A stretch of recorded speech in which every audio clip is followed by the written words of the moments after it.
सबसे पहले गुरुप्रकाश पासवान आपके साथ शुरुआत करना चाहता हूं। उत्तराखंड रोक रहा है, उत्तर प्रदेश कह रहा है प्रोटोकॉल के साथ चलेगा, लोग कह रहे हैं चुनाव सामने।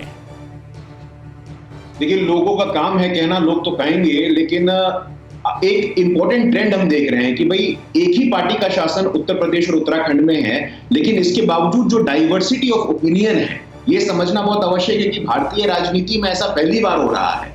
ये अक्सर हम लोग देखते नहीं है, इसीलिए आंतरिक लोकतंत्र का एक परिचायक है कि आपका डिफरेंस ऑफ ओपिनियन का सम्मान करते हैं। अब आइए सुप्रीम कोर्ट के विषय पे। देखिए, सुप्रीम कोर्ट ने इस मामले का संज्ञान लिया है और सुप्रीम कोर्ट के निर्णय का हम स्वागत करेंगे, इसमें कोई दो राय नहीं है। आपने उत्तर प्रदेश की बात की, लेकिन उत्तर प्रदेश का कोविड मैनेजमेंट जिसपे तमाम आरोप लग रहे हैं, उसमें कोई तथ्य नहीं और कोई तर्क नहीं है। मुझे थोड़ा समय दीजिएगा, मैं बताना चाहता हूं कि अभी तक वैक्सीनेशन लगभग उत्तर प्रदेश में 3 करोड़ 88 लाख हो चुका है। लगभग पहला डोज 3 करोड़ 26 लाख लोगों को लग चुका है, दूसरा डोज 60 लाख से ऊपर लोगों को लग चुका है। पॉजिटिविटी रेट पूरे देश में सबसे कम है। तो उत्तर प्रदेश की कोविड मैनेजमेंट पे जिस प्रकार का आक्रमण हो रहा है, मुझे ये समझ में नहीं आता है।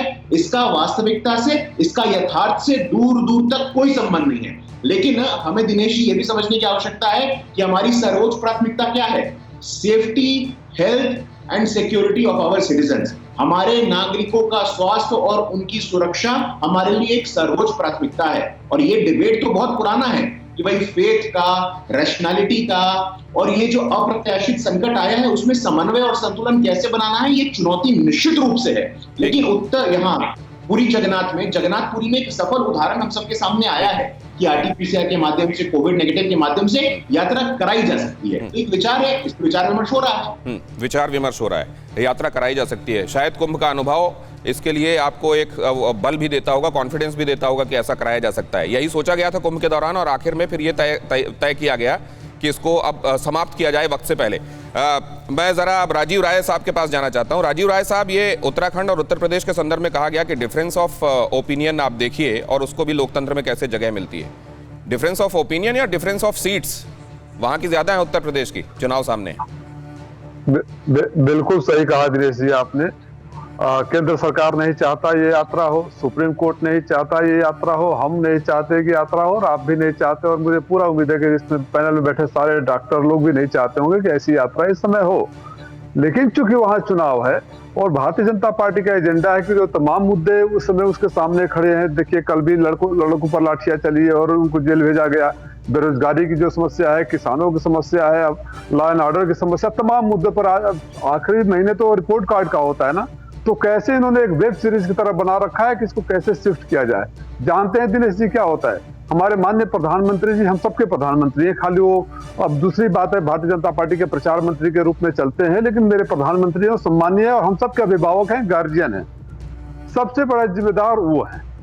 पानी ऊपर से नीचे बहता है। आपको याद होगा जब कोरोना का पहला वेव आ रहा था तो अहमदाबाद में ट्रंप की मीटिंग हो रही थी, दूसरा वेव आ रहा था तो बंगाल में चुनाव हो रहा था, और दोनों के बीच में जब कोरोना के वेव के बाद जरूरत थी अस्पतालों की, हेल्थ फैसिलिटी के, तो आदरणीय जयप्रकाश नड्डा साहब, ट्वीट है मेरे पास, कहेंगे तो दिखा दूंगा लाइव। उस समय जुलाई में जयप्रकाश नड्डा साहब देश को स्वस्थ कर रहे थे कि सभी जिलों में भारतीय जनता पार्टी का मुख्यालय बना देंगे। इसका मतलब ये सोच कहाँ है, इनकी सोच उतने तक सीमित है। अगर ये सीरियस है, सीरियस, कोई भगवान नहीं चाहता, चाहे किसी भी धर्म का हो कार्यक्रम, कोई नहीं चाहता कि उनके भक्त संकट में रहे। उनके भगवान हमेशा आशीर्वाद देते हैं, वो चाहते हैं कि उनके भक्त, उनके मानने वाले किसी भी धर्म के हो, वो सुखी रहे, स्वस्थ रहे और संपन्न रहे। ये सरकार की जिम्मेदारी होती है। अगर इस तरह की बातें करेंगे, और जो लोग यूपी के कोरोना मैनेजमेंट की बात करेंगे, ये डॉक्टर राजीव, ये आप ठीक कह रहे हैं, इस पर एक विस्तृत चर्चा हो सकती है, उसके लिए अलग से डिबेट हम कर सकते हैं कि भारतीय जनता पार्टी ने तब क्या किया था। लेकिन अभी कांवड़ वाली मामले पर अगर हम वापस लौटें, ये जो कहा जा रहा है, अभी आपने भी एक बात कही कि देखिए किसी से छिपा हुआ नहीं है, और ये बात सही है कि तब तस्वीरें दुनिया ने देखी थी और तस्वीरें झूठ नहीं बोलती। लेकिन एक बात हम और जानना चाहते हैं, सबसे बड़ा स्टेक किसका है? खुद उसका जो सत्तारूढ़ है भारतीय जनता पार्टी, क्या वो अपने पैर में कुल्हाड़ी मारेगी? सर, अगर इनकी सोच उस हद तक जाती, स्टेक क्या है इनका, स्टेक की सोच अलग होती है। अब अगर गोल है तो हर आदमी के सोच और तरीके और अंदाज अलग होता है। इनके दिमाग में, जहन में जो आपने फैला हुआ है, बोला ना शुरू में कि आप हिंदू धर्म के प्रति अगर कोई बात है तो उसको अड़चन को दूर किया जाए। इनके जहन में सीटें होती, इनके जहन में ये नहीं होते कि प्रदेश की जनता स्वस्थ रहे, सुखी रहे, उसके बाद हमारे कार्यों से मिले, क्योंकि कार्य कहने के लिए तो इनके पास है ही नहीं ना कुछ। अगर आप तारीफ कर रहे हैं कोरोना मैनेजमेंट का, तो पता नहीं उस विधायकों को क्या करेंगे जो विधायक बेचारे डर से क्षेत्र में नहीं जा रहे थे, और अब तो ये हो गया है कि अगर इतनी तारीफ कर दे तो और डर से नहीं जा रहे हैं, लोग इंतजार करेंगे। परवाह देश की, सोमवार से शुक्रवार रात 10 बजे TV9 भारतवर्ष पर।